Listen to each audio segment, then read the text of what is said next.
This is my kitchen table and also my filing system. Over much of the past 3 decades, I've been an investor. The highest calling of mankind, I've often thought, was private equity. And then I started interviewing. While I watch your interviews, I know how to do some interviewing. I've learned in doing my interviews how leaders make it to the top. I asked him how much he wanted. He said $250. I said, fine. I didn't negotiate with him, and I did no due diligence. I have something I'd like to sell, and how they stay there. You don't feel inadequate now because being only the second wealthiest man in the world, is that right? Over the past quarter century, one of the most significant companies in the world has been Google.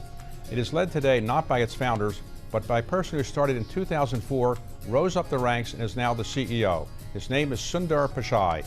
I sat down with him recently in the Google offices in New York to talk about the future of Google and also importance of artificial intelligence to the company. When you joined Google, the alphabet that hadn't yet existed, it was 2004. The company was started in 1998, I believe. So how big was the company in 2004? 2004, we were about just over 1,000 people, I think, but we were growing pretty fast. Yeah, we were about 1,000 people. So when you why did you come to the company in 2004? Who attracted you to come here? A small little search engine company. Search wasn't that big a deal then, probably. I was using the product from the outside, and I clearly noticed how much better it was as a product. And I was what I call a power user of the product, right? And I had a lot of ideas in my head on how the product could be made better. But more importantly, gaining access to technology made a big difference in my life. And so I always felt the power of giving access to technology.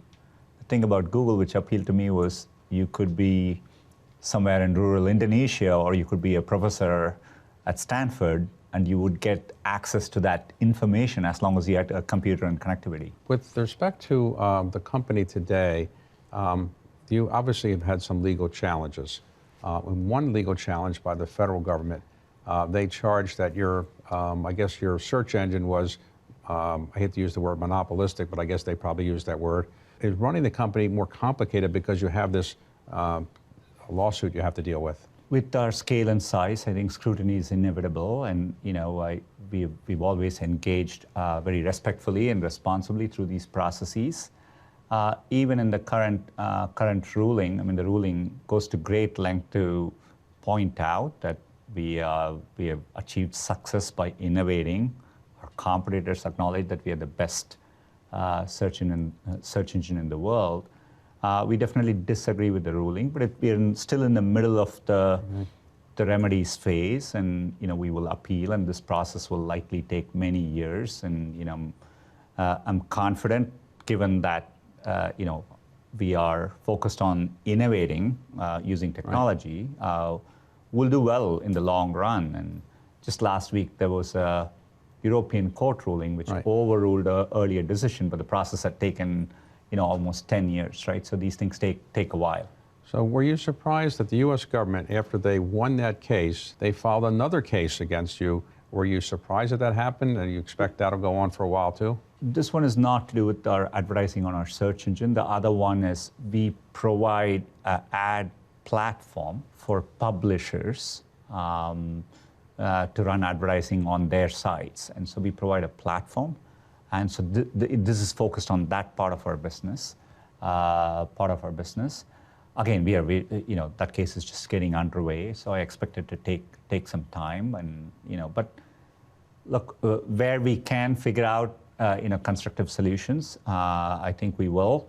Where we think it really harms our ability to innovate on behalf of our users, or we are going to be vigorous in defending ourselves, and it's going to take time for it to play out. Silicon Valley has been enamored with artificial intelligence, AI.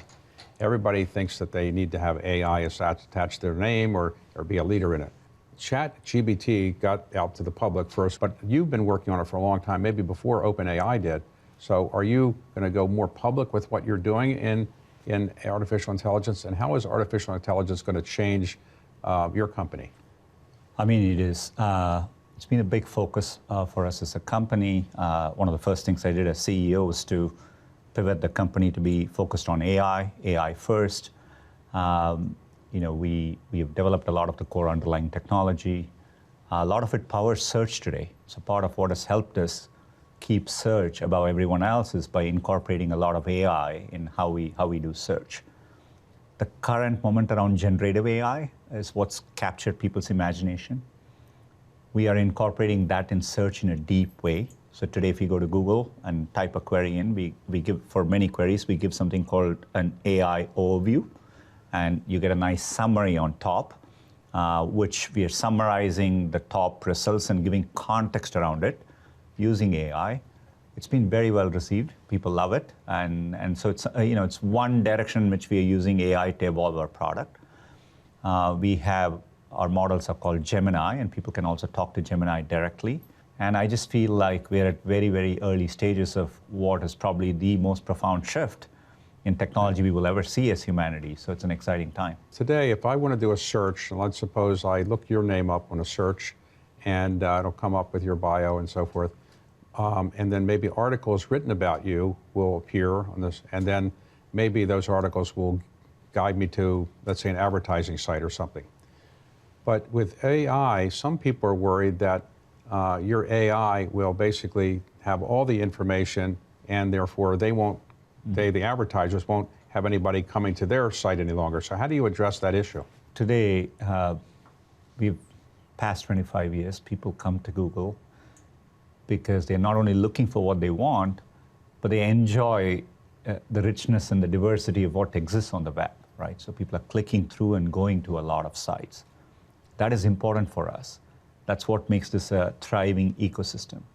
So even as we are evolving the product with AI, one of our core design principles has been making sure it works that way, right? And so we are prioritizing approaches which will send traffic to publishers.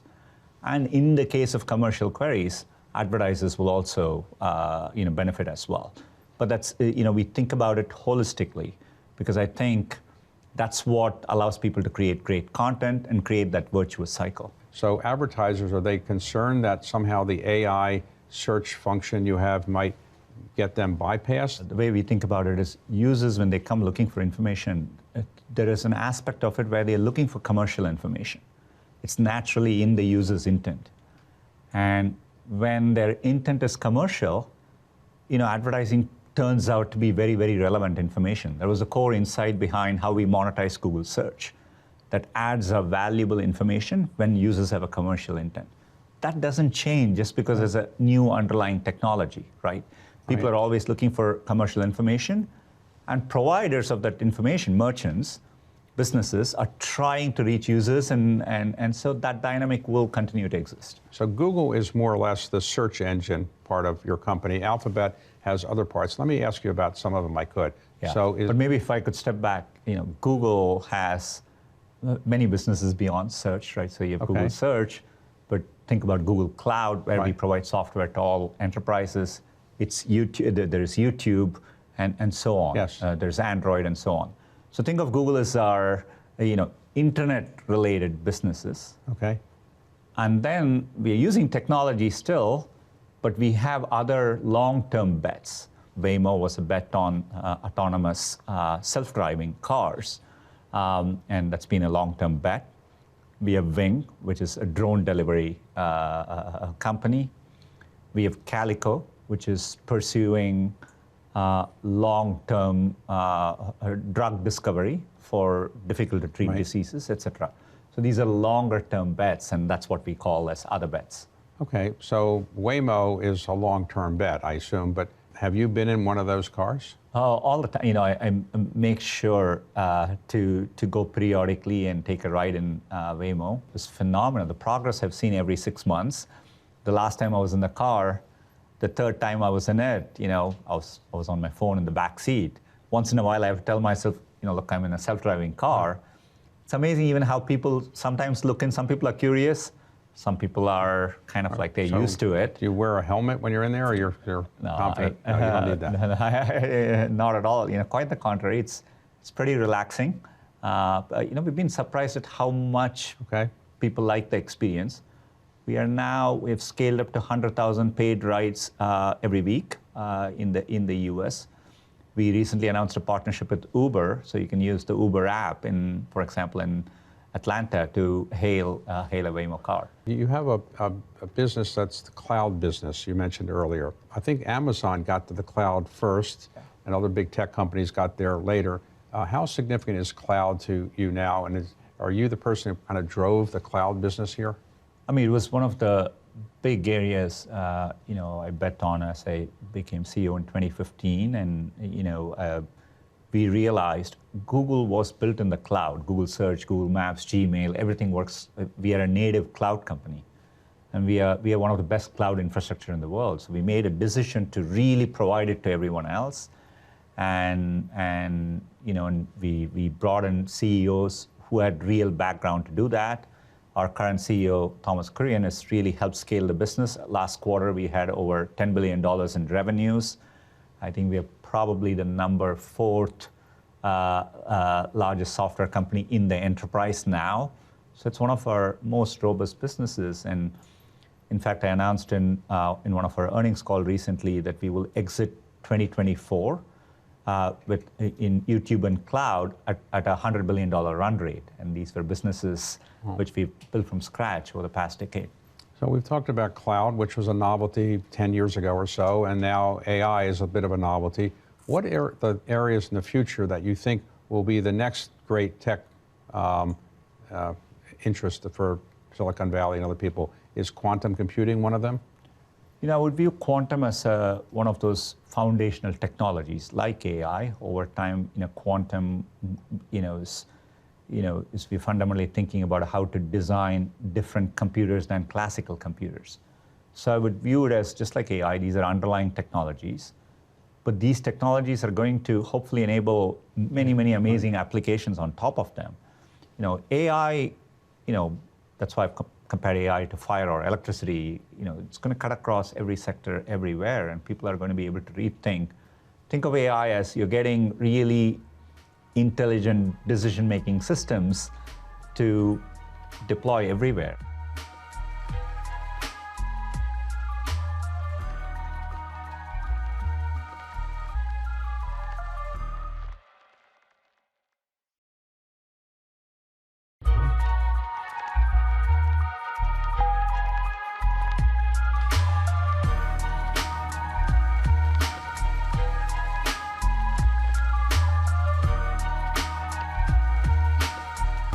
Let's talk about your background for a moment. So where were you born?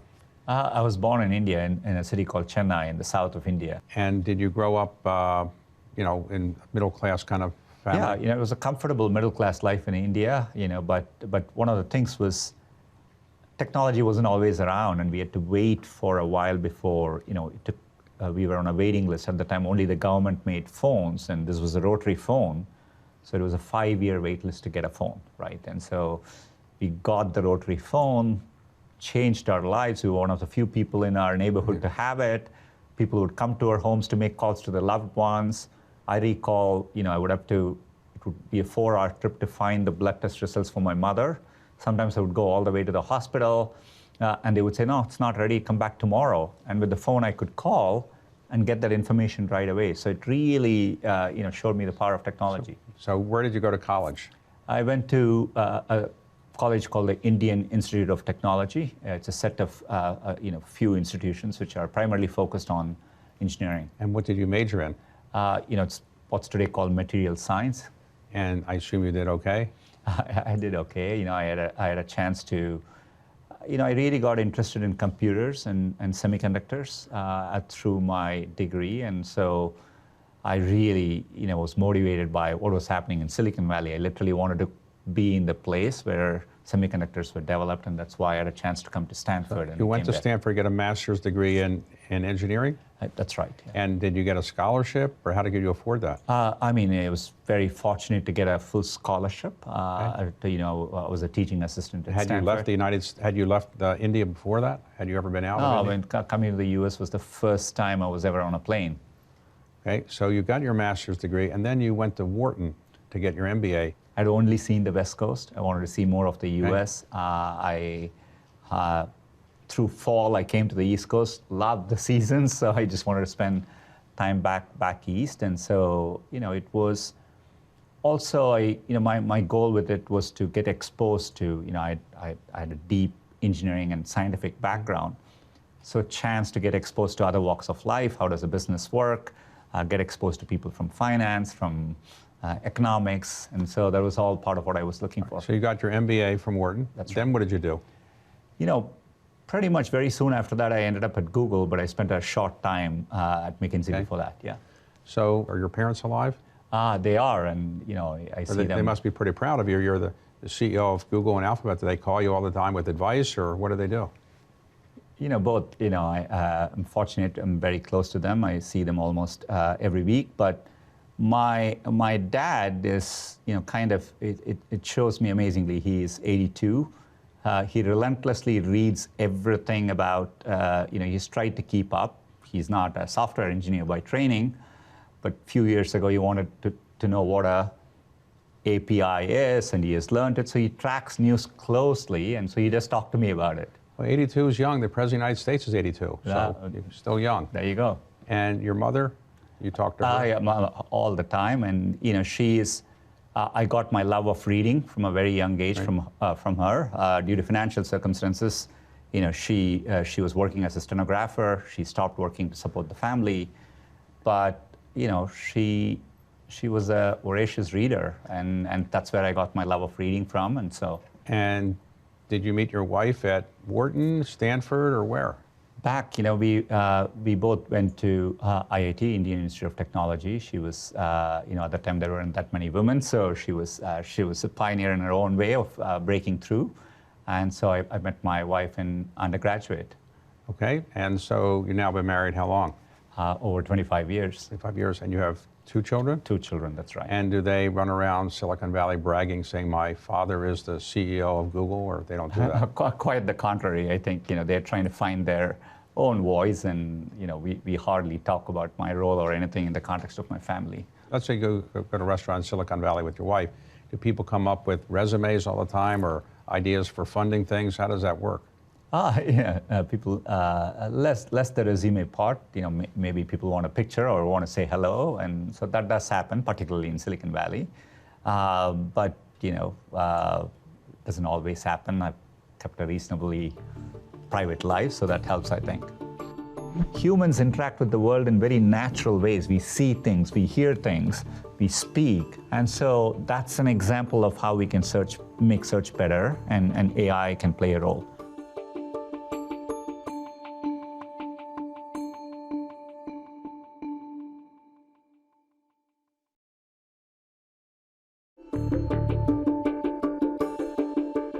Okay, let's talk about the company today. So, as I mentioned earlier, you have, I think it's 182,000 employees, and the company has market capitalization today of about $2.5 trillion or something? Yeah, it's over $2 trillion, yeah. So over $2 trillion. So the market capitalization has doubled since you've been the CEO, and the stock price has more than doubled since you've been the CEO. So do you tell the founders, look, you've done a great job, and maybe they should give you a bigger piece of the company or something?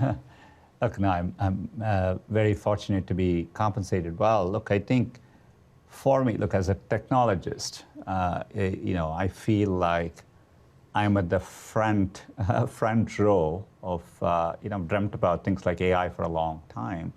And to actually see it getting built now, and to see this transition play out in front of us, to me, that's the most motivating thing I could ask for. I also know that Google in the early days had a policy of free food for its employees, and I sampled some of your free food at lunch today. It was very good. Yeah. You obviously have to spend a lot of money. You've got 182,000 employees, so giving them lunch or breakfast or dinner every day, or for many of them every day, you must have a calculation that says, are we spending this much on food? We're getting this much higher productivity, and how do you assess that, and why do you think other companies don't give away food as much as you do?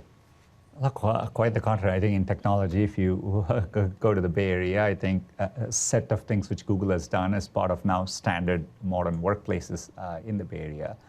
But people value in-person collaboration. To us, I can recall several times, when I was working at Google early on, being in cafes, meeting someone else, talking, getting excited about something. And so it sparks creativity, it creates a community, and I think the benefit that comes out of it, far dwarfs the costs associated with it. Google is regularly considered to be one of the most favorable places to work for employees, always high in surveys.